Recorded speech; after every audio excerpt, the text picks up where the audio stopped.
Padahal haji itu masuk dalam rukun syafaat dari dosa tersebut. Nah, ini pertanyaan bagus.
Ya ini gitu ya.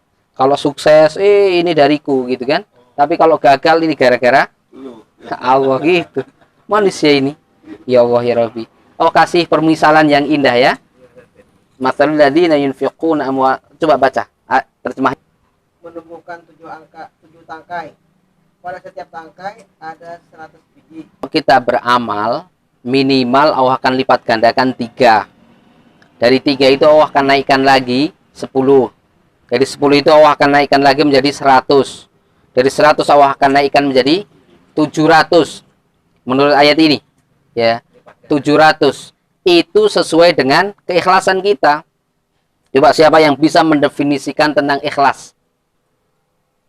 Coba ikhlas. Ikhlas, Pak Ustadz saya anterin deh kemanapun kan. Coba apa artinya? Ini Pak, ini yang ketua harus ikhlas. Ya. Atau Bunda tahu nggak arti ikhlas apa? Bukan Masjid Al-Ikhlas kan? Hah? Ikhlas. Saya bantu deh. Apa namanya? Hah? Tidak mendapatkan imbalan. Justru kalau kita nggak ikhlas nggak dapat apa-apa. Tapi kalau ikhlas malah dapat imbalan. Dari Allah. Semakin ikhlas semakin dapat. Coba apa arti ikhlas? Karena Allah udah ikhlas. Ikhlas ya, ikhlas lah pokoknya. Oh, nama masjid ya bener juga itu ikhlas nama masjid. Lillah pokoknya udah. Jadi ikhlas itu para ayahanda, bunda sekalian, itu artinya adalah al-khalis minasyirki. Kita terbebasnya dari kesyirikan. Itu arti ikhlas. Ya, karena syirik ini penyebab utama tidak diterimanya amal. Jadi kalau kita sudah ikhlas, berarti kita tidak mensyirikatkan Allah. Syirik itu artinya menduakan. Makanya namanya syarikat. Ya, kalau koperasi bahasa Arabnya menjadi musyarakah. Ya, berkoperasi, berserikat.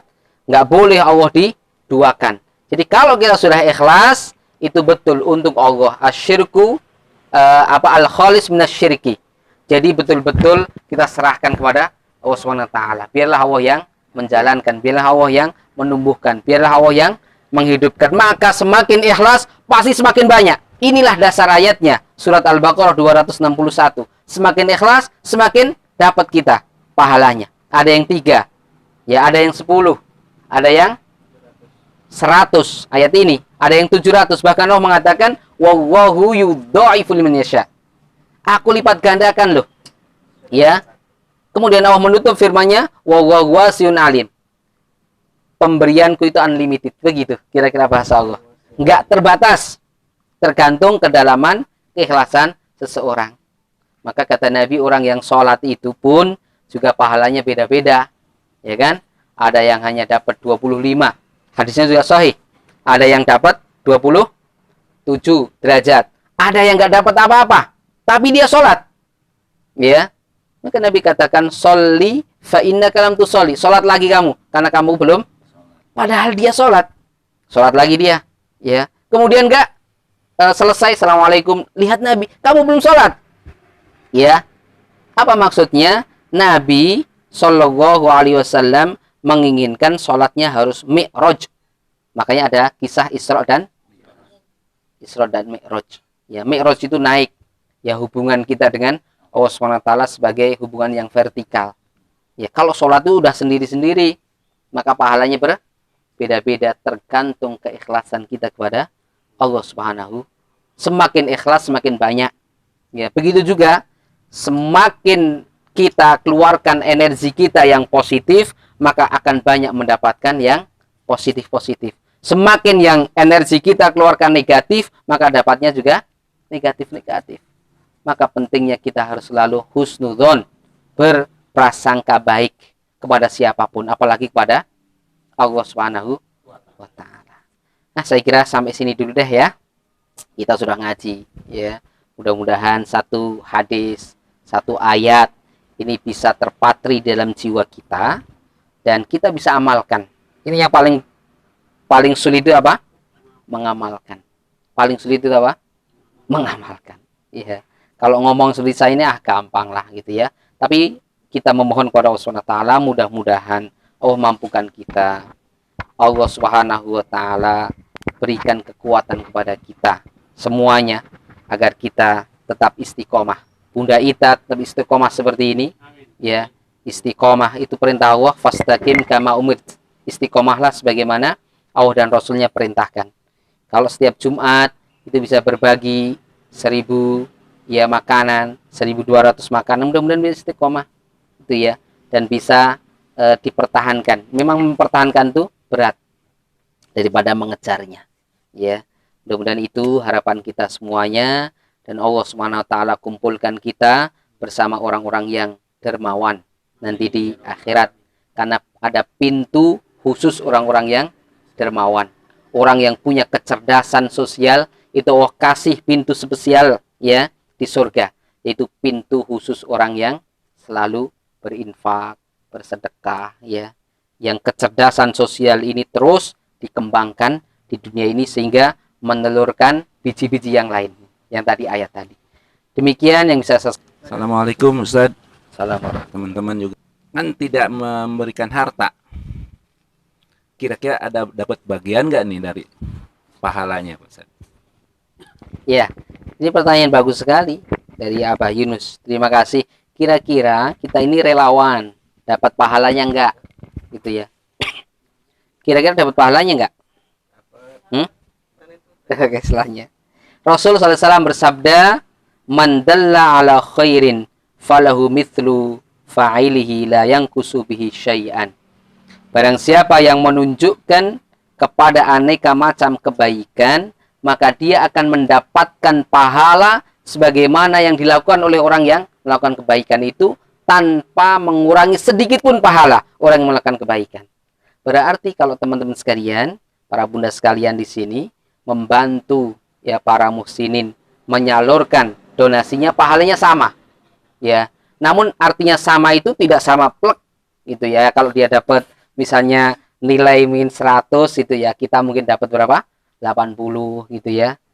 Itu disamakan sama dengan Nabi mengatakan barang siapa yang duduk-duduk di masjid ya, kemudian dia mengkaji ayat-ayat Allah, mengkaji hadis-hadis Nabi sampai syuruqu syam, sampai matahari terbit, bukan terbenam ya. Terbit, sudah terbit, bukan sedang terbit. Namanya syuruk. Ya, maka ada sholat namanya syuruqu syam. Ya, itu pahalanya Nabi setarakan kal haji wal umrata tamatan 3 kali. Itu orang yang melakukan ibadah seperti itu pahalanya seperti haji dan umroh 3 kali. Ya, sempurna. Nabi menyamakan, artinya namanya menyamakan tidak sama dengan yang pergi ke sana. Gitu ya. Itu menandakan betapa besarnya pahala karena Allah Maha Adil. Ya. Adilnya Allah itu belum tentu sama. Yang disebut adil Belum tentu sama. Bunda Ita punya putra-putri misalnya. Satunya kuliah, satunya mungkin masih SMP misalnya. Nggak mungkin dikasih uang jajan yang sama. Kalau dikasih uang jajan yang sama, berarti Bunda Ita ini zalim, tidak adil. Ya, jadi yang disebut adil itu tidak harus sama. Ya, tidak harus apa? Sama. Justru karena tidak sama itu disebut dengan adil. Gitu. Jadi tergantung apa? Situasi dan juga kondisinya. Ya, jadi tetap dapat pahala, jangan khawatir ya, walaupun sekali lagi tidak sebanding dengan yang berikan. Walaupun Nabi membandingkan tadi, ini saya kasih permisalan. Hadis tadi itu sahih. Derajat hadisnya adalah hasan. Jadi kalau bunda sekalian, para ayahanda sekalian di masjid ini mau haji setiap hari, lakukan itu.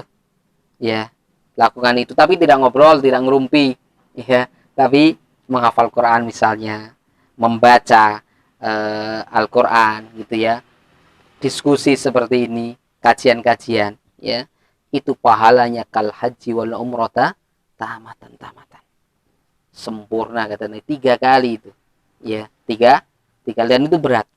Kami dulu saat sekolah itu dengan syekh itu setelah menyetor hafalan Al-Quran itu baru sholat syuruq syam. Baru setelah itu baru boleh kesakan kita. Betul, ajak ke masjid.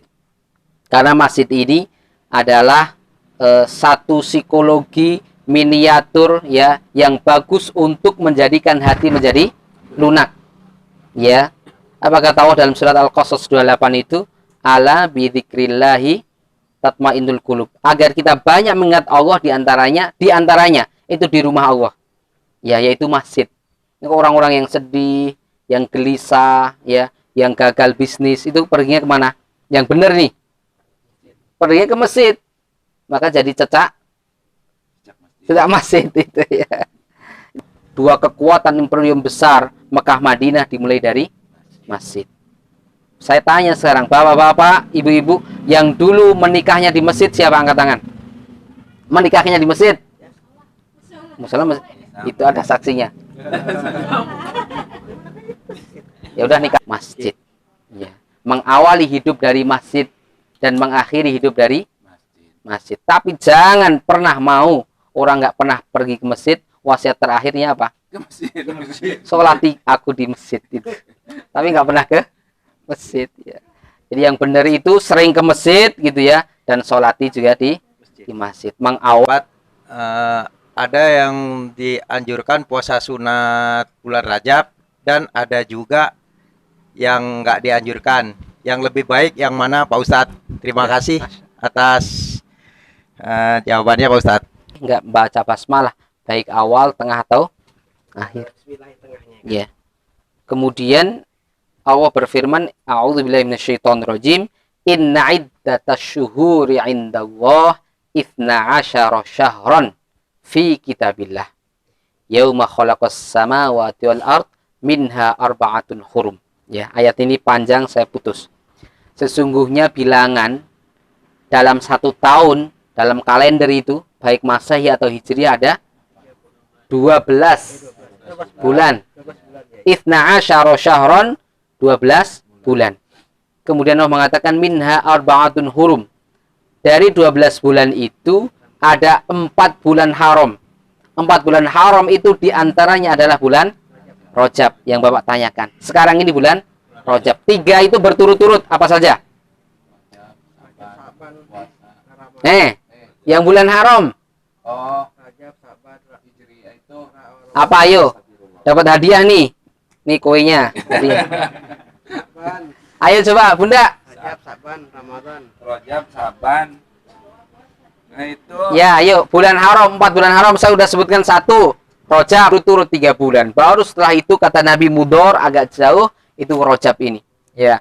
Adapun pertanyaan tadi ketika melakukan saum di bulan Rajab yang ditentukan dikhususkan khusus bulan Rajab, maka tidak ada satupun hadis ya yang memerintahkan untuk puasa khusus di bulan Rajab, kecuali dia terbiasa saum Daud, maka perbanyak di situ.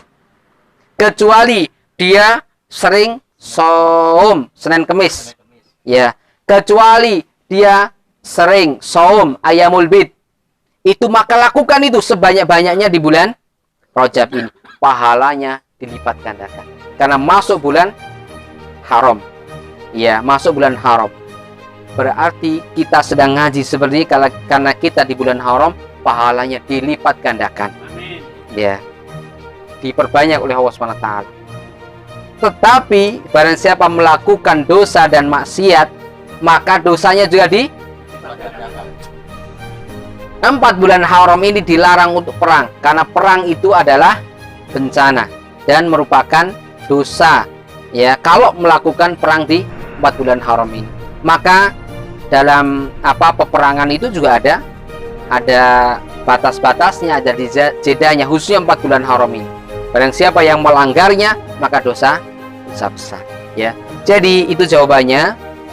Kalau kita sering saum di luar bulan ya Rajab ini, maka perbanyaklah di bulan haram ini, Rajab ini. Ya. Namun kalau dikhususkan, aku puasa dari bulan Rajab ini di tanggal 1, 2, 3, 4, itu nggak boleh. Ya, itu tidak boleh karena tidak ada anjuran sama sekali. Saya menulis artikel tentang bulan Muharram dan bulan Rajab.